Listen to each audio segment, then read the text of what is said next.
Do you remember the last time you saw a beautiful woman and you thought about approaching her? How did you feel in your body? Were you nervous? Did you feel excited?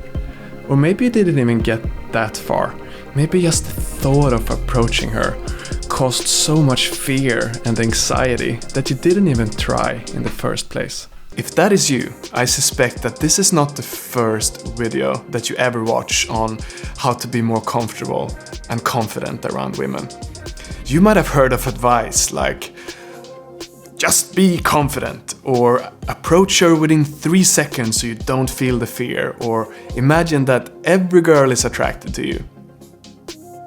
And if you have probably also noticed that it doesn't work so well. It's not going to fix your core problem. It's just gonna be a quick fix that actually is going to make your problem worse over time. If you want a quick fix for how to be more confident around women, I want you to stop this video right now. I mean it. Stop watching this video right now and go watch something else. Go.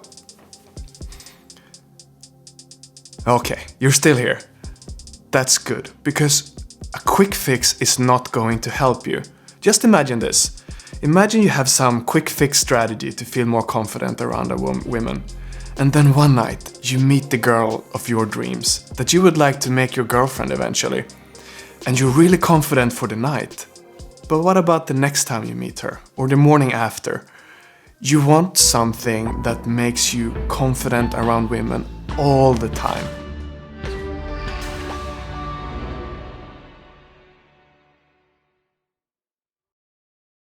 I'm going to tell you today the stuff I wish I heard from someone when I was in my 20s and I felt super insecure around women. And I want the result of this for you to become psychologically stronger. I want you to know where your fear of rejection and your insecurities are coming from, so you don't have to rely on quick fixes or pick-up stuff to feel confident. I am cool. I am attractive. People look up to me. These thoughts I was putting through my head as a teenager. I built my identity around these ideas as a way to feel good about myself. I wanted to feel cool so I could climb up the social hierarchy, feel more confident around women. The problem was I didn't really believe it, and there were clear signs of my insecurities. For example, I could be at a party and I saw a group of the coolest people and I didn't really dare to go up there and interact with them. Or I would see a beautiful woman and I would just freeze and tell myself stuff like, oh, she's busy or she looks mean. But still I thought I was confident for some reason. And an outsider could clearly see that this guy is not confident at all. But I was totally blind. Why? I was really confused. Because on one hand, I really wanted to feel like a cool and confident guy. And I thought I was. But on the other hand, when I even thought of approaching a girl that I thought was really beautiful, I would get a paralyzing sense of fear and I really didn't want to be rejected. And I never understood where that strong fear came from. You probably feel fear around women too. And I want to try to explain where I believe that fear can come from. And to do so, we need to take a detour into a very interesting concept from psychology that is called cognitive dissonance. And if you stay to the end of this video and understand how cognitive dissonance works, I think your fear of rejection is going to make a lot more sense. So what is cognitive dissonance? Cognitive dissonance happens when we hold two beliefs at the same time that contradict each other. And our brains doesn't like this at all. Let's say, for example, that you are a smoker. You probably then have one belief, like most people, that say, I do things that are good for me. But now you have another belief that says, Smoking is causing cancer. Do you see, these two cannot exist at the same time.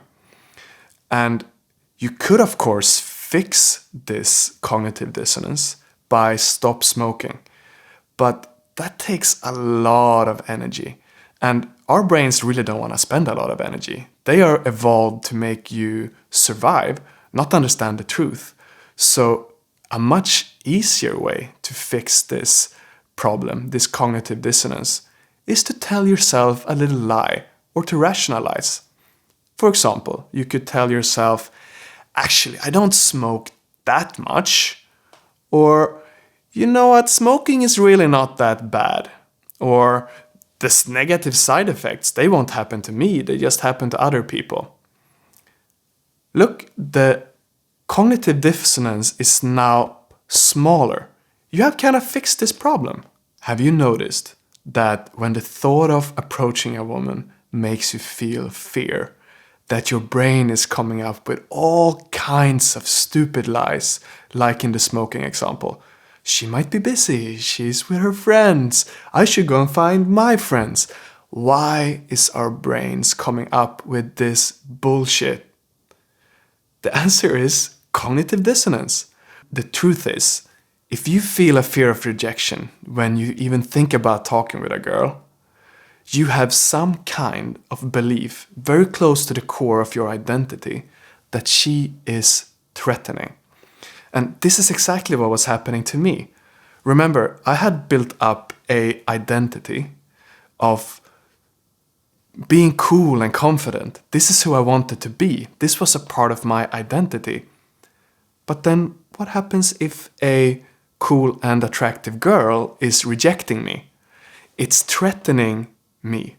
So to protect myself, my brain is lying to me. Just like with the smoking example, it comes up with all kinds of stupid excuses for why I shouldn't approach. So to summarize, if you have a strong identity around anything like I am attractive, or I am cool, or girls like me, or I am funny, or I am smart, or I am a good dresser, that is risky for your confidence. And the reason is that if you have this as an identity, your brain does not want you to find any evidence to prove that this is false, because that will create cognitive dissonance, which will create pain. And your brain will create lies to protect you from the pain. And the fear you feel in your body, that is your body's response to the lies your brain is telling you.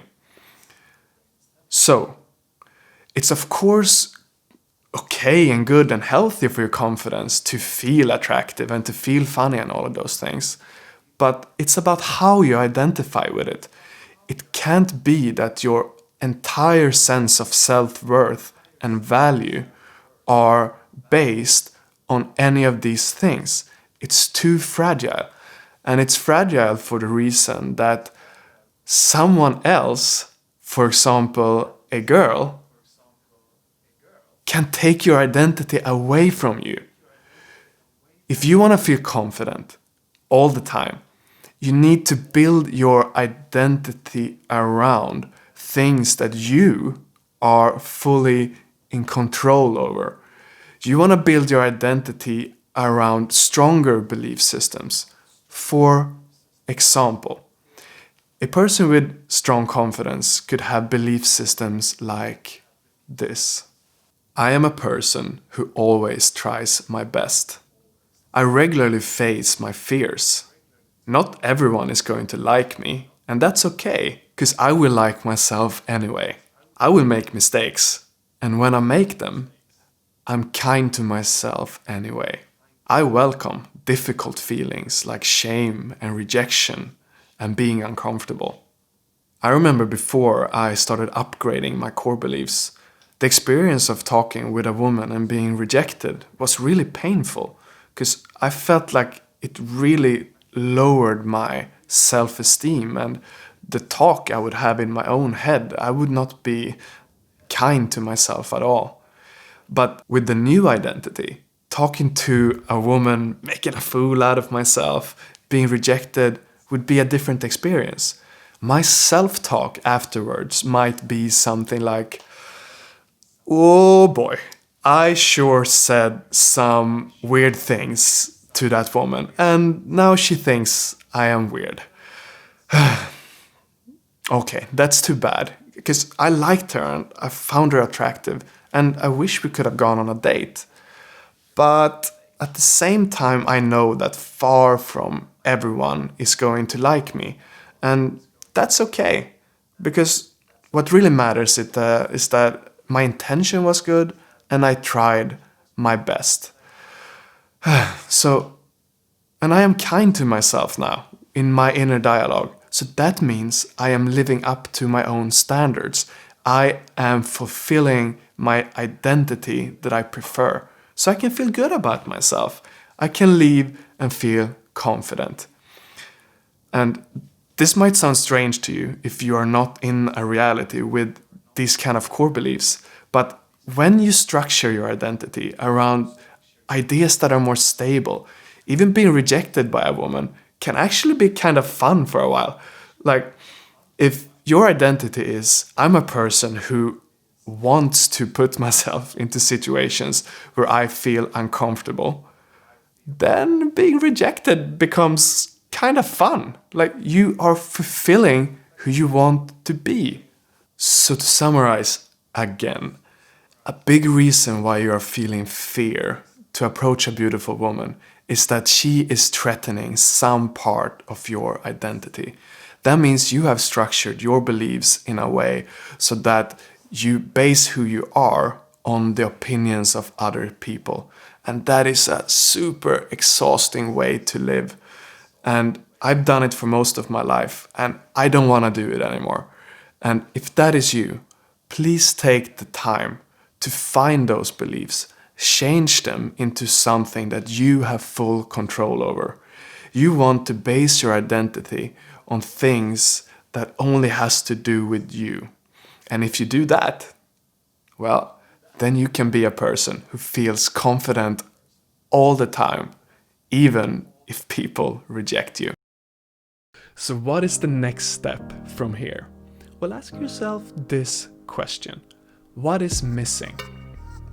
What is missing for you to step into your full power, to become the truly best version of yourself, to unlock all that stuff that is holding you back?